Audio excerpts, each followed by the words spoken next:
Hello and welcome to Lutherans Alive. My name is Gregory Held, and this is the program that brings you the story of Lutheran Christians and their ministries in southwestern Pennsylvania. With us today is Pastor Blair Morgan, newly called Director for Evangelical Mission of the Evangelical Lutheran Church in America, but specifically working here in our southwestern Pennsylvania Synod. Blair, welcome. Thank you. Good to be here. You're not new to the Synod, and maybe that's the best way to introduce you to our viewers today. You were pastor formerly of the Bethlehem Lutheran Church in Glenshaw, and now received this call.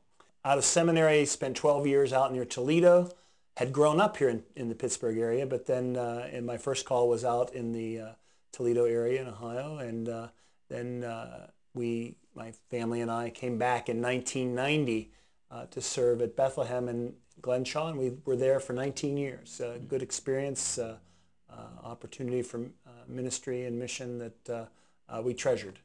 Mm-hmm. And the position that you're now called to is actually a kind of a two-pronged position, one emphasis on evangelical mission and the other on stewardship. It seems to me that the whole idea of evangelical gospel-centered mission and what therefore stewardship is really about solid, faithful discipleship, being a faithful servant of the Lord.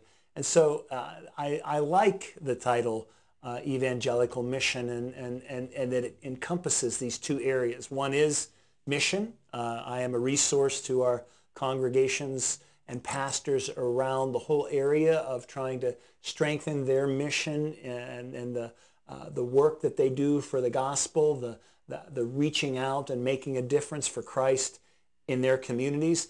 Part of that even means nurturing discipleship, learning how to be better evangelists and doing witness. So there's a lot of things that can be a part of that. And then the other kind of hat that I wear is around stewardship, and that is around stewardship education and the strengthening of an understanding, a better understanding of stewardship in the life of our Synod. As you describe it, even it becomes apparent that they are very closely interrelated. And as a matter of fact, I guess as I think about them and as I hear the words, the evangelical mission sounds like the larger picture, the overarching mission. And then stewardship is kind of a subset. In some ways, you could think of it in terms of like mission development, mission support in one way or another. And support, in people's minds, generally, they may be thinking financial, but really, as we think about how we do mission, we need to know what time we have available to invest in that, what our talents or gifts are to accomplish that. And of course, then the treasure available to help mission happen. And so as we think about the traditional 3 T's of stewardship, it is mission support that we're trying to accomplish. And stewardship is something that I know was a strong part of your pastoral ministry, and also is a strength then that you bring to the new position. As you think about the application in the congregation, which of course what you'll be turning around back and serving as consultant, resource developer, all those sorts of things. What are some of the major themes that you see coming through in this ministry now?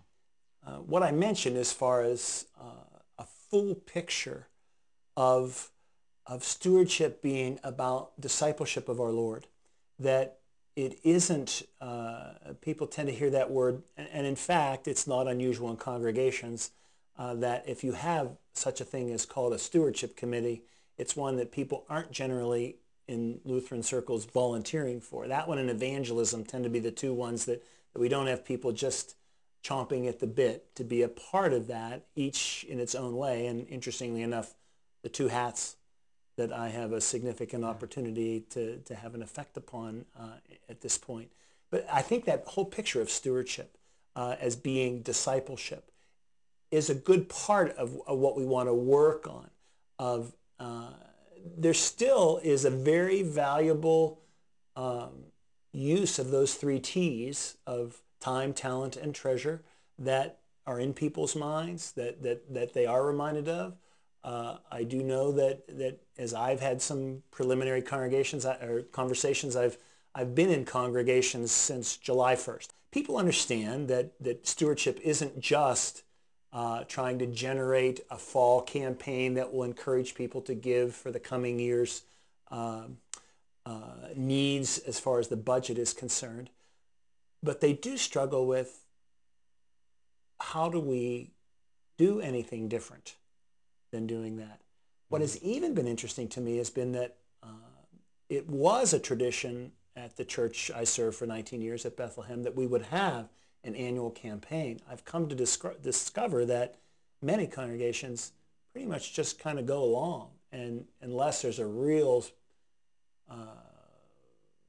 pressing need that is there, it's not unusual for them to have no emphasis at all around the whole area of stewardship, even in the fall. And so there's a lot of work to be done in discussion of that. There are a lot of fears out there. I have conversations with people who are leading in the area of stewardship and know that they have congregations who have said, we don't want to be talking about pledging. We don't want to be making any commitments. Don't be talking money. All those things that are just like this.